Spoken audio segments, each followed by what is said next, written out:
how we train for maximum muscle gains plus strength gains. Okay, because I think if you're a rugby player, there's flies here. If you're a rugby player, then you want to be gaining muscle, you want to be getting stronger, right? You also want to get faster too. There's a few ways that you can do that.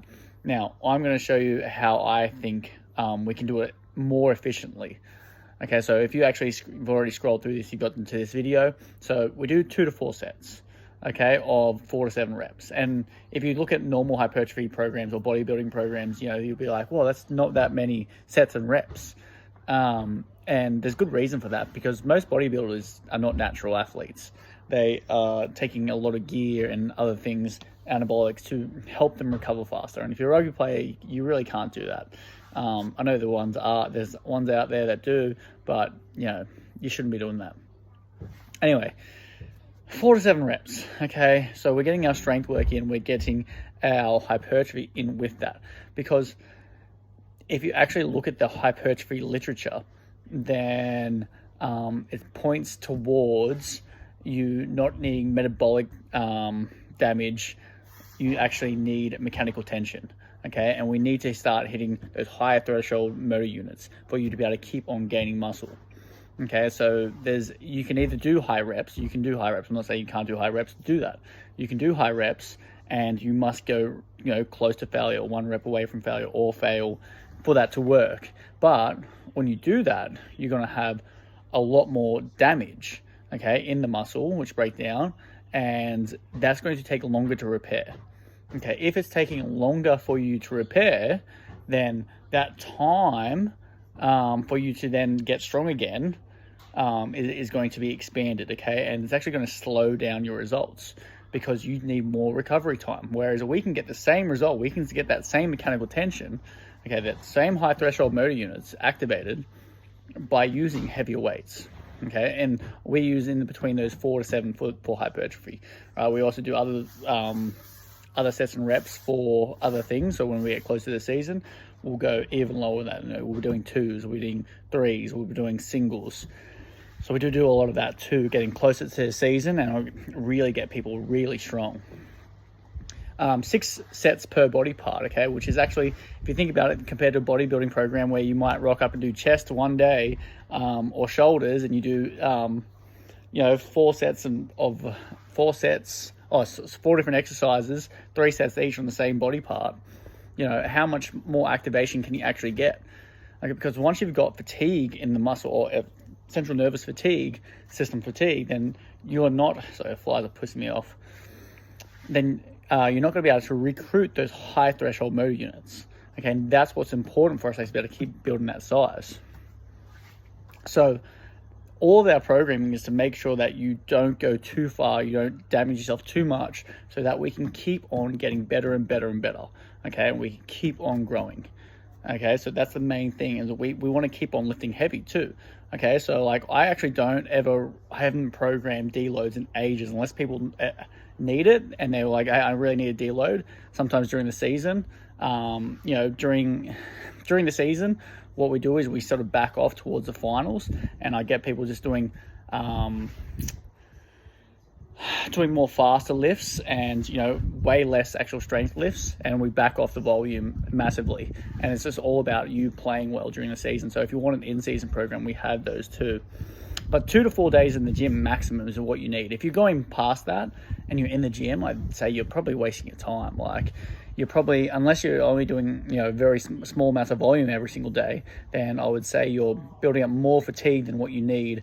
And yeah, like, sure, it's a feat of strength to be able to keep going 7 days a week, but I don't think you're actually getting any better results than if you did 4 or 3. So that's something to take into account. Now, this is a really important part, is actually the progressive overload. So this is primarily a video for Instagram, so this is getting a bit long, but this is a really important part people get wrong. So your progressive overload is either increasing your reps by 1, or you're going to be increasing your weight, sorry. So there's 2 things that you can increase by.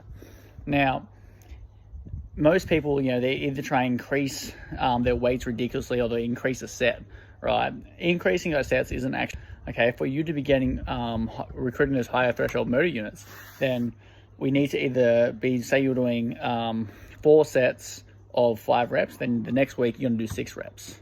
Okay, then the next week you're going to do 7 reps. Now, if you're intermediate or you're a beginner, you'll probably be able to get, you might have done 5 reps of a single of 50 kilos one week, and then the next week you'll probably get all your sets, so 3 or 4 sets of 6 reps. Okay, if you're intermediate, you probably won't be able to do that.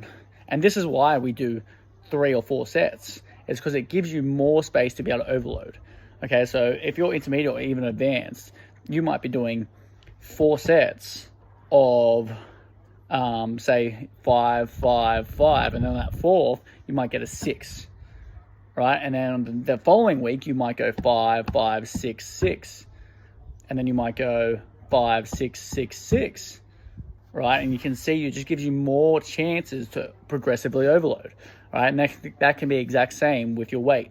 Okay, so once you've got your weight, you want to stick to that for the weeks. So once you know your weight, and I talk about weight too. So we usually use our 2 reps in reserve. Okay, so finding out where your max is roughly, and then leaving 2 reps in reserve. So if you were doing 5 reps, you'd be able to get 7 reps. Okay, and I really like that method. It's very simple, and I find it works well. Okay, it does involve you sort of working out where your max is, all right? And after a few sessions, you generally do work that out, okay?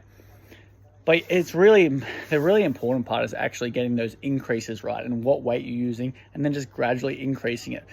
This is what happens way too often is people go in too big of jumps. They go from 50 kilos to 60 kilos, all right? And if they use 50 kilos the first week and they jump to 60 kilos the next week, generally, even if they're a beginner, generally it's too big of a jump, right? And what's that's going to do, it's actually going to slow you down getting to 70 kilos. Whereas if you went in smaller jumps and smaller weight increases, then yes, you'll probably hit 70 kilos faster, okay? Because you're not going to go past that rate of adaptation, okay? If you go past that, you're sort of going to go up, and then you're going to stop, and then you'll sort of go crossways a little bit. Whereas if you just keep on building, you're allowing your central nervous system to actually work better, and you're going to actually get the gains faster.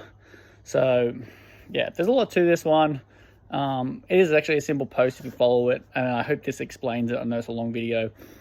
Let me know what you think. Follow us if you haven't seen our stuff before, and ask me questions. Put a comment below, ask questions. Love to hear your thoughts.